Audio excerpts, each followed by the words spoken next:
ما جعل اللہ من بحیرۃ ولا صائبۃ ولا وسیلۃ ولا حام، یہ سب تفصیل انشاءاللہ سورہ مائدہ کے آخر میں آ رہی ہے. تو اگر کوئی جانور بوقت ذبح اللہ کے نام کے علاوہ کسی اور کا نام لیا گیا تو بھی نیت میں خوب آ گیا مال حرام.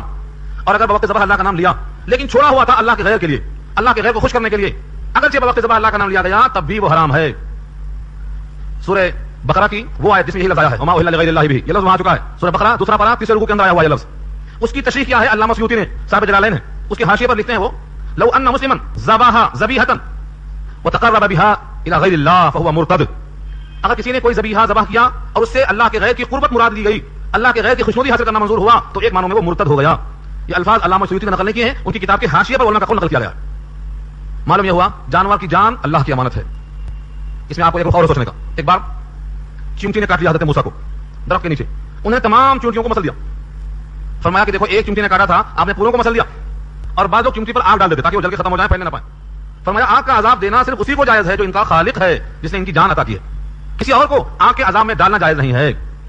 تو جان کا لینا اور جان کا دینا یہ دونوں خالق اور خالقیت کی دلیل ہے، اس میں کسی غیر کو اختیار نہیں ہے. تو اللہ کو اتنا جلال ہے کہ جو حلال بکرا ہو، حلال بکری ہو، حلال مرغ ہو، اللہ کے نام کے علاوہ کسی کو خوش کرنے کی خاطر ذبح کر دیا گیا تو فرماتے ہیں کہ وہ حرام ہے، جسے خنزیر کا گوشت حرام ہے. دونوں برابر رکھا اللہ نے، بظاہر کوئی فرق نہیں، دیکھنے میں یہ بھی گوشت یہ بھی گوشت، اور چمڑا چھیلنے کے بعد بولی بنانے کے بعد تو بالکل فرق نہیں آئے گا آپ کو. اس کی مثال سمجھو. اللہ نے فرمایا کفار قریش کے جواب میں، کفار قریش نے کہا تھا ہم 2 روپے کی چیز 4 روپے کی بیچتے ہیں تو کہتے ہیں کہ حلال، اور 2 روپیہ دے کر ہم 3 روپے وصول کرتے ہیں تو کہتے ہیں سود اور حرام. جواب دیا اللہ نے احل اللہ البیع وحرم الربا، اللہ نے بیع کو حلال کیا ہے اور ربا کو حرام کیا ہے، تم کو نظر آئے جائے نہ آئے، اللہ کو اختیار ہے. اب اس کا فرق کیا ہے؟ کیوں 2 روپیہ دے کر 3 لینا جائز نہیں ہے اور 2 کی چیز 4 میں بیچنا جائز ہے؟ کیوں؟ یہ حکمت ہے، اور حکمت کو لفظوں میں سمجھانے کے لیے فہیم آدمی سامنے ہونا پڑتا ہے تاکہ لوگ محنت کریں، کسب کریں، اور دنیا دارالاسباب ہے، اکتساب کا دروازہ کھل جائے، لوگ کاہل نہ ہوں اور دوسروں کا مال بغیر مشقت کے کھانے کے عادی نہ بنے. بہت سے مسائل اور بہت سے فوائد اس کے رکھے ہوئے ہیں. تو ٹھیک ایسا یہاں بھی ہے، جو جانور اللہ کے علاوہ کسی کے نام پر ذبح کیا جائے گا وہ اللہ کے یہاں حرام ہے. آگے فرمایا والمنخنقۃ والموقوذۃ والمتردیۃ والنطیحۃ وما اکل السبع الا ما ذکیتم. منخنقہ کے معنی وہ جانور جس کا گلا گھونٹ دیا گیا ہو، مثلا رسیوں سے، چاہے اس نے خود گھما پھرا کے کام کے اپنے گلے کو سخت کر لیا ہے یا کسی نے کھینچا ہے اور گلا گھونٹ لیا ہے. منخنقہ وہ جانور جس کا گلا گھونٹ دیا گیا. والموقوذہ، موقوذہ کے معنی آتے ہیں کسی کے مارنے سے مر گیا ہو، ڈنڈا کسی نے ایسا مارا کہ وہ مر گیا اس کی وجہ سے اور خون باہر نہیں نکل سکتا. بندوق کی گولی کا بھی حکم اسی سے آتا ہے، موقوذہ سے. ایسی مار جس سے وہ مر جائے لیکن زخم نہ آئے تو وہ حرام ہوگا. چنانچہ ایک صحابی ہیں، انہوں نے کہا کہ اللہ کے رسول صلی اللہ علیہ وسلم ہم شکار کرتے ہیں تو ہمارے واسطے کھانا کیسا ہے؟ فرمایا اگر تم تیر کے چوڑائی سے مارتے ہو اور جس سے اس کو چوٹ لگتی ہے لیکن کٹتا نہیں، خون بہتا نہیں، تو اسے مت کھاؤ. اور اگر اس کی دھار سے مار لگتی ہے جس سے کٹ جاتا ہے، خون بہ جاتا ہے، تو اسے کھا سکتے ہو. خون جسم کا بہنا. اب سوال کریں گے آپ کہ اس کی رگیں جو مخصوص 3 رگیں ہیں ان کا کٹنا کیسا ہے؟ ان کا کٹنا استحباب کے درجے میں ہے. اور اگر یہ بندوق سے یا مار سے چوٹ کھایا ہوا مرنے سے پہلے ذبح کو دستیاب ہو جائے تو اس کا کھانا درست ہے، حلال ہے. اور اگر اسی مار سے وہ مر گیا ہے اور خون نہیں بہا ہے تو اس کا کھانا درست نہیں ہے. والمتردیہ، تردی کے معنی آتے ہیں اوپر سے نیچے گر کے مرنا. تردیہ پھینک دینا کسی نے یا اوپر سے گر گیا نیچے، بلندی سے نیچے آنے کی بنا پہ مر گیا ہے تو متردیہ کہلاتا ہے. والنطیحہ، نطیحہ نطحن سے جس کے معنی سینگ سے مرنا، ایک بکری دوسرے کو مار دی، ایک بیل دوسرے کو مار دیا، ایک بھینس دوسرے بھینس کو مار دیا، اس سے جو مر جاتے ہیں ان کو نطیحہ کہا جاتا ہے. وما اکل السبع، اور جس کو درندے نے کھایا، یعنی جس کو درندے نے پکڑا شکار کے طور پر اور اس میں سے کچھ کھا لیا. کھا لیا کا مطلب یہ ہے کہ وہ اس کے کھا لینے سے مر گیا اور تم اس کو ذبح نہیں کر سکے. اگر فرض کرو اس نے پکڑا اور اس میں سے کھا لیا اور بھی زندہ ہے وہ، مثلا مرغی کو بلا لے کے بھاگ رہا ہے، دوڑایا آپ نے پکڑ لیا، اس نے کچھ گوشت نوچے کھا لیا لیکن مرغی زندہ ہے. ایسا ہی حال اگر بکری کو بھیڑیا پکڑ لے گیا تو ان تمام کا حکم ایک ہی ساتھ لگایا اللہ نے، الا ما زکیتم، مگر جس کو تم نے ذبح کر لیا ہو. الا ما زکیتم کا تعلق تمام سے ہے، یعنی منخنقہ گلا گھونٹا ہوا، موقوذہ مار لگا ہوا، متردیہ گر پڑا ہوا، نطیحہ سینگ سے مارا ہوا، وما اکل السبع درندے سے زخمی شدہ، یہ 5 میں سے کوئی بھی ہو اگر تم نے ان کو مرنے سے پہلے ذبح کر لیا، الا ما زکیتم، مگر جب تم نے اس کو حلال کر لیا، اب حلال اور طیب ہے، درست کھانا اس کا. وما ذبح علی النصب، اور وہ جانور جو ذبح کیا گیا ہو کسی مخصوص مقام پر، پرستش گاہ پر. نصب اور نون صاد بے کہتے ہیں ایک مشہور پتھر تھا، مشہور بت تھا، اس مقام پر لوگ ذبح کیا کرتے تھے زمانے جاہلیت میں، اور اس کے خون کو بطور برکت کے لے جا کر بیت اللہ کو لگاتے تھے، اس کے گوشت کو جا کے وہاں پہنچاتے تھے، اس مقام پہ ذبح کر کے وہاں سے خون اور گوشت کو لے کر جاتے تھے، بطور برکت کے لگاتے تھے. اور اسی پر وہ آیت نازل ہوئی تھی جو سورہ حج میں آئی ہے، لن ینال اللہ لحومها ولا دماؤها، اللہ کے پاس ہرگز نہیں پہنچتا ہے، نہ اس کا خون پہنچتا نہ اس کا گوشت پہنچتا ہے، ولکن ینالہ التقوی منکم، ہاں تقوی پہنچتا ہے، تمہارے قلب میں جو خوف ہے وہ پہنچتا ہے. تو یہ فرمایا کہ کسی بت پر یا کسی مقام پر جو جانور ذبح کیا گیا ہو یہ بھی حرام ہے. یعنی آپ یہاں ذبح کر سکتے ہیں مگر یہاں اپنے گھر میں ذبح کرنے کے بجائے کسی مخصوص مقام پر اس واسطے لے جاتے ہیں کہ وہاں لے جانے سے کسی کی رضامندی مقصود ہے، کسی کی خوشنودی مقصود ہے، جسے بت پرست کہا کرتے تھے. سورہ زمر کے الفاظ ہیں، ما نعبدهم الا ليقربونا الى الله زلفى، ہم ان کی پرستش نہیں کرتے ہیں مگر اس لیے تاکہ یہ بت ہمیں اللہ سے قریب کر دیں. وہ بھی اللہ کو جانتے اور مانتے تھے، وہ بتوں کی پرستش اس لیے کرتے تھے کہ یہ بت جو چھوٹے چھوٹے ہیں یہ اللہ کے سفارشی حمایتی ہمیں اللہ سے قریب کر دیں گے. سورہ زمر کے الفاظ ہیں، ما نعبدهم الا ليقربونا الى الله زلفى. تو بتوں کی پرستش کا مقصد یہ تھا کہ وہ بت اللہ سے قریب کر دیں گے. ایسے ہی کسی مقام پر بکرے کو لے جا کر ذبح کرنا, گائے کو لے جا کر ذبح کرنا, یا کسی کو لے جا کر ذبح کرنا تاکہ اس مقام پر جس کا نام لیا جاتا ہو یا جس کا نام وہاں مشہور ہو یا وہ جگہ جس کی طرف منسوب ہو یا جہاں جانے سے جس کو خوش کرنا مقصود ہو, یہ سب ذریعہ بن جائے تقرب کا اور اللہ سے قربت کا اور اللہ سے خوشنودی کا اور مطلب برآری کا اور اپنی نظر و نیاز کی تکمیل کا. یہ سب کے سب ہما ذبح علی النصب میں آتے ہیں, یعنی ان کا لے جا کر وہاں ذبح کرنا یہ درست نہیں ہے, اس کا کھانا جائز نہیں ہے. اس زمانے میں یہ عام دستور تھا کہ نصوب پر لے جا کر ذبح کرتے تھے. اس لیے کسی بھی مقام پر لے جا کر ذبح کرنا, پہلے اس آیت میں غور کر لینا ہما ذبح علی النصب کیا ہے. یہاں احتیاط کیا ہو سکتی ہے؟ احتیاط یہ ہو سکتی ہے کہ آپ کسی بھی شخص کو ثواب پہنچانا چاہتے ہیں, آپ جس طرح سے ہمیشہ معمولاً ذبح کرتے ہیں, ذبح اللہ کے نام پہ کیجیے اور قربا میں کھلائیے, تقسیم کیجیے اور پھر اللہ سے دعا کیجیے کہ میں فلاں بزرگ کو اس کا ثواب پہنچانا چاہتا ہوں, اللہ آپ پہنچا دیجیے. جس کو بھی آپ پہنچانا چاہیں گے آپ کا ثواب ان کو پہنچے گا. لیکن کسی مخصوص مقام پر لے جا کر ذبح کرنا اور وہاں جا کر ہی جان دینا تاکہ وہ جان ان کے مقام پر جائے اور اس جان کی بنا پر ان کو خوشی حاصل ہوگی اور ہمارا مطلب بنے گا, یہ شرک میں آتا ہے اور ذبیحہ حلال نہیں ہوگا. اور ایک عمل ہوتا تھا وان تستقسموا بالازلام, ازلام ظلم کی جمع ہے, تیر پانسوں کے, اور تستقسموا استقسام کے معنی تقسیم کو چاہنا, پانسوں کے تیر سے تقسیم چاہتے تھے. اور اس کی 3 شکلیں ہوتی تھیں. تیر ابراہیم علیہ السلام کا مجسمہ رکھا تھا ایک بیت اللہ میں, ان کے ہاتھوں کے درمیان رکھنے کا مقام بنایا ہوا تھا, اس میں تیر تھے. کسی پر لکھا ہوا ہے 2 حصہ, کسی پر لکھا ہے 1 حصہ, کسی پر لکھا ہے کوئی حصہ نہیں.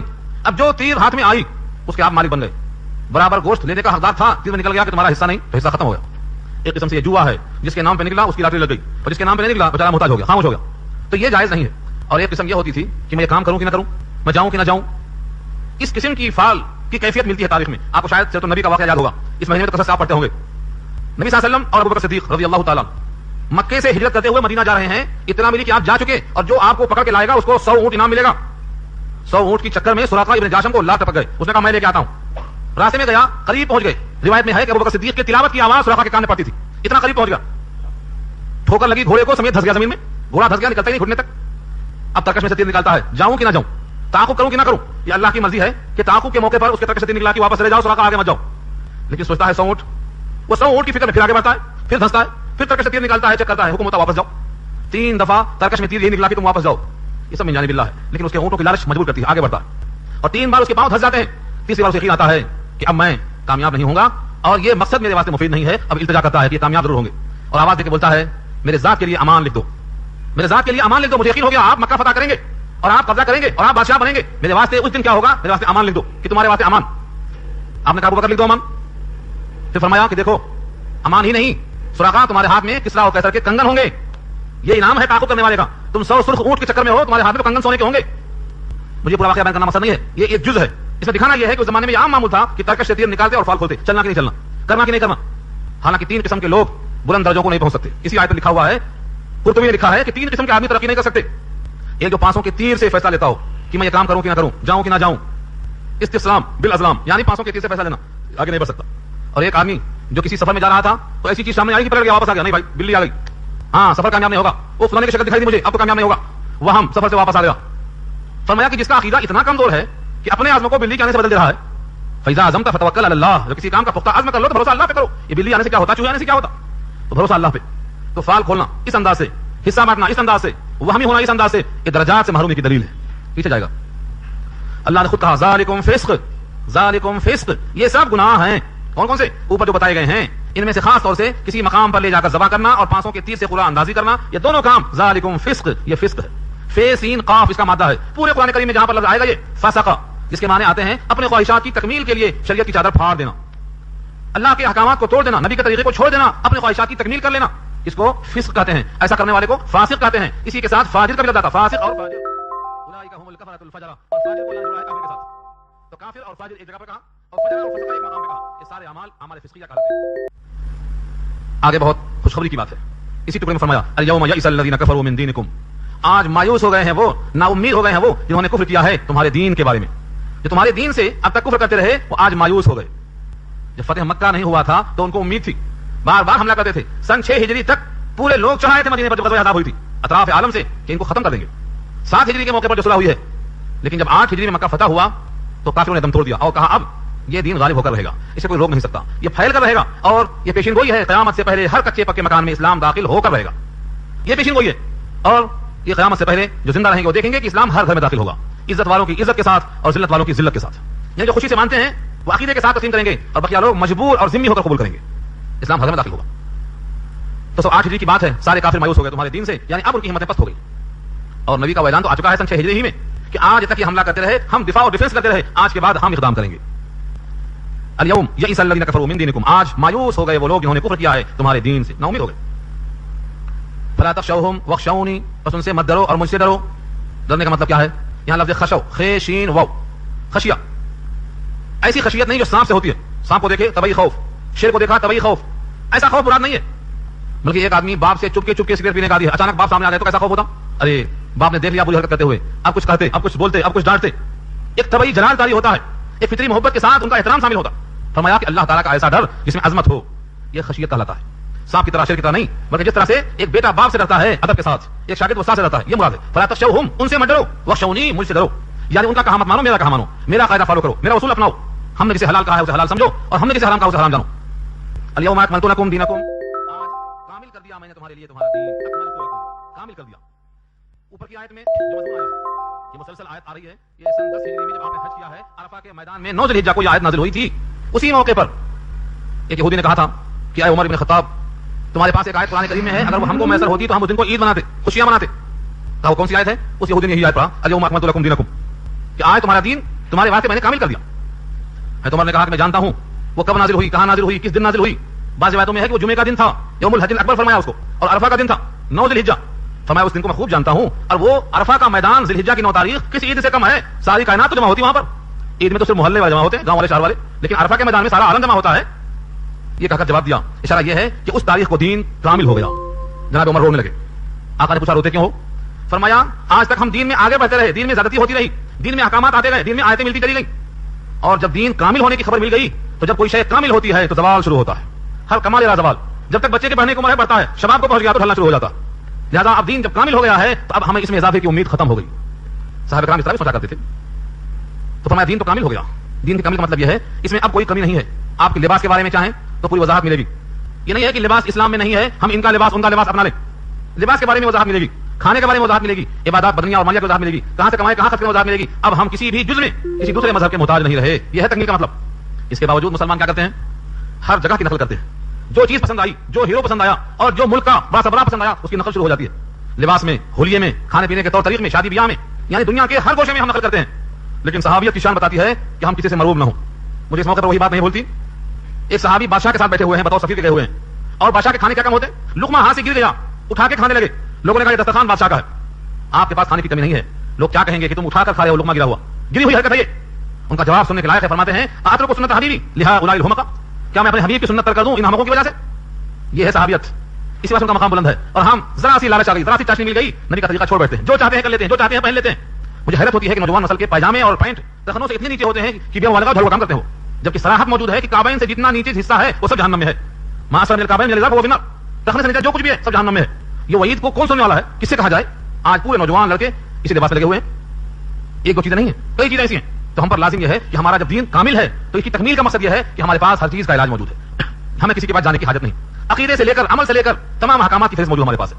اور اللہ فرماتے ہیں واتممت علیکم نعمتی, ترغیب دیکھو, بطور نعمت کے میں نے تم پر دین اسلام کی شکل میں جو نعمت دی ہے اس کو میں نے تمام کر دیا. اتممت, اتمام کر دیا. علیکم, تم پر, نعمتی, میری نعمت. یہ دین کیا ہے؟ نعمت ہے. بعض لوگ کہتے ہیں بڑا بوجھ ہے, 5 وقت کی نماز, صبح نیند سے اٹھ جاؤ, نیند سے اٹھ جاؤ, یہ لگتا ہے کہ بوجھ ہے. لیکن جو حقیقت کے ساتھ اپنی حیات پر غور کریں گے, ہم کہاں سے آئے, کہاں جا رہے ہیں, کس نے بھیجا, کس نے بلایا, اور یہاں رہ کر ہمیں کیا کرنا ہے, جو غور کریں گے تو صبح اٹھنے والا انسان چاق و چوبند رہے گا, اور صبح سوتے ہوئے رہنے والا جو 11-12 بجے سو کے اٹھتا ہے وہ دن بھر پزمردہ رہے گا. میری ذاتی رائے نہیں ہے, یہ نبی صلی اللہ علیہ وسلم کا ارشاد ہے. جب صبح کے وقت میں آدمی کی آنکھ کھلتی ہے, اگر یہ فوراً اللہ کا ذکر کر لیتا ہے تو اس کی گرہ کھل جاتی ہے. کون سی گرہ؟ شیطان نے جو گرہ لگائی ہے, 3 گرہیں لگاتا ہے وہ. ہر آدمی جب سوتا ہے تو اس کی گدی پر 3 گرہیں لگی جاتی ہیں. جیسے ہی آنکھ کھلی, اللہ کو یاد کر لیا, ایک گرہ کھل جاتی ہے. اور اٹھ کر اگر اس نے وضو کر لیا, دوسری کھل جاتی ہے. اور اس نے اگر سجدہ کر لیا 2 رکعتوں کی شکل میں تو تیسری کھل جاتی ہے. اور صبح اٹھتا ہے تو نشیط, چاق و چوبند, مستعد, اور نبی کی دعاؤں کا مزداق بنتا ہے. آقا نے فرمایا اللہم بارک فی بکور امتی, میری امت کے تڑکے کے اوقات میں برکت نصیب فرما, برکت نصیب فرما. اللہم بارک فی بکور امتی فرمایا. یہ چاق و چوبند ہے. اس کے بالمقابل جو آدمی آنکھ کھلی, سوتا رہا, نہ اللہ کا ذکر, نہ اللہ کا خوف, سوتا رہا, نہ وضو کیا, نہ نماز پڑھا, یہاں تک کہ دن نکل آیا, آقا فرماتے ہیں شیطان اس کے کان میں پیشاب کر کے چلا جاتا ہے اور کہتا ہے تم تو مجھ سے بدتر نکلے. میں نے تو خدا کے حکم سے آدم کو سجدہ نہیں کیا تھا, لیکن تم خدا کے حکم سے خدا ہی کا سجدہ نہیں کرتے ہو. کان میں پیشاب کر کے چلا جاتا ہے. بعض لوگوں نے کہا کہ حقیقی پیشاب کرتا ہے, تراوٹ ہوتی ہے, اور بعض نے کہا کہ یہ مراد ہے انتہائی کمتر ہونے کی طرف, کہ تمہارا وجود اور تمہارا جسہ اس قابل ہے کہ تم پر شیطان کا پیشاب پڑے. یہ ہے حدیث, بخاری کے الفاظ ہیں. اور ہمارا حال یہ ہے کہ ہم دین کو نعمت نہیں مانتے, بوجھ تسلیم کرتے ہیں. نعمت ہے دین, نعمت ہے. کیوں نعمت ہے؟ اچھی غذائیں کیوں نعمت ہیں؟ آپ کے جسم کو طاقت دیتی ہیں. اچھے لباس کیوں نعمت ہیں؟ کس سے آپ کو تفاخر آتا، سردی گرمی سے بچاؤ ہوتا. آپ دین کو نعمت کب سمجھیں گے؟ جب معلوم ہو کہ جہنم سے بچنے کے لیے اور جنت میں جانے کے لیے یہی دین ہمارا راستہ ہے. اسی دین کے ذریعے سے ہم جہنم سے بچ سکتے ہیں اور جنت میں جا سکتے ہیں. اور جنت میں کیا نعمتیں نہیں ہیں سوچ نہیں سکتا کوئی انسان. آنکھوں نے دیکھا نہیں، کان نے سنا نہیں، دل میں خیال نہیں گزرا. تو یہ معلوم ہوا کہ دین نعمت ہے. فرمایا اللہ نے واتممت علیکم نعمتی، میں نے تام کر دیا تم پر اپنا انعام. اور آگے فرمایا ورضیت لکم الاسلام دینا، اور پسند کیا میں نے تمہارے لیے اسلام کو بطور دین کے. جس دین اسلام کو اللہ نے پسند کیا ہو اس دین اسلام پر ہم حرف آنے دیں. جس اللہ نے اس کو پسند کر لیا ہو اسی قرآن کریم میں سے 100 آیتیں 25 آیتیں نکالنے کی بات کی جاتی ہے اور ہم سمجھتے ہیں کہ کچھ بھی ہوگا، کچھ لوگ سنبھال لیں گے، ہمیں ضرورت نہیں آنے کی. ہر آدمی سمجھتا ہے کہ ہمیں حاجت نہیں، 25 آیتیں 100 آیتیں کچھ بھی ہو جائیں، ہمیں بیچ میں آنے کی ضرورت نہیں ہے. یہ ایسی ہی مثال ہے. بادشاہ نے کہا حوض پانی کے بجائے دودھ سے بھر دو. سب لوگ دودھ ڈالیں گے، ہمارا پانی کیا محسوس ہوگا؟ صبح دیکھا تو پورا حوض پانی سے بھرا ہوا ہے. کہا یہ کیا ہے؟ حکم تو تھا دودھ سے بھرو. تو سب نے یہی سوچ لیا کہ یہ حوض سب دودھ سے بھریں گے، ہمارا پانی محسوس نہیں ہوگا. ہمارا آج یہی حال ہے. دین کی کشتی ہم سمجھتے ہیں کہ دوسرے لوگ بہت کام کر رہے ہیں، ہم تو خالی لگ رہے ہیں دنیا میں. تو یہی حال ہمارا ہوگا. دین کے لیے مشقتیں کی ہیں، مجاہدے کیے ہیں اور نبی ہو کر اپنے خون کو بہائے ہیں. خون سے جوتیاں لبریز ہو گئی ہیں، پتھراؤ کیا ہے لوگوں نے. اتنی مشقت جھیلنے کا مطلب یہ ہے کہ ہماری امت بھی کچھ کرے آگے بڑھے. اس کے لیے ہم بھی دین سے راضی ہوں بطور اسلام کے. ورضیت لکم الاسلام دینا، اور میں تم کو تمہارے واسطے اسلام کو پسند کر چکا بطور دین کے. بھوک کی شدت اتنی ہے کہ بےتاب ہو گیا. اب خطرہ ہے کہ غذا نہیں ملے گی تو یہ ختم ہو جائے گا. یوں تو اللہ نے مشقت کے طور پر، مجاہدے کے طور پر آدمی کی تکلیف کو برداشت کرنے کے لیے اتنا مادہ دیا ہے کہ کئی کئی دن تک پتا کھا کے بھی گزارا گیا. حضرت موسیٰ کے بارے میں آتا ہے کہ 7 دن تک پتے پر گزارا رہا ان کا. جب مصر کی طرف سے نکلے ہیں اور مدین جا رہے ہیں فرعون کے شر سے بچنے کے لیے تو 7 دن راستے میں کوئی غذا نہیں تھی سوائے پتوں کے. خود نبی پاک شعب ابی طالب کی گھاٹیوں میں 3 سال تک اپنے تمام ساتھیوں کے ساتھ پتے ہی تو کھائے 3 سال تک. یہ مشقت، یہ محنت، یہ مجاہدہ کس کے لیے تھا؟ اللہ کے لیے تھا. تو اگر کسی کی حالت ایسی ہو جائے کہ مخمصے میں جان پڑی ہے، مر جائے گا. فمن استر غیر باغ،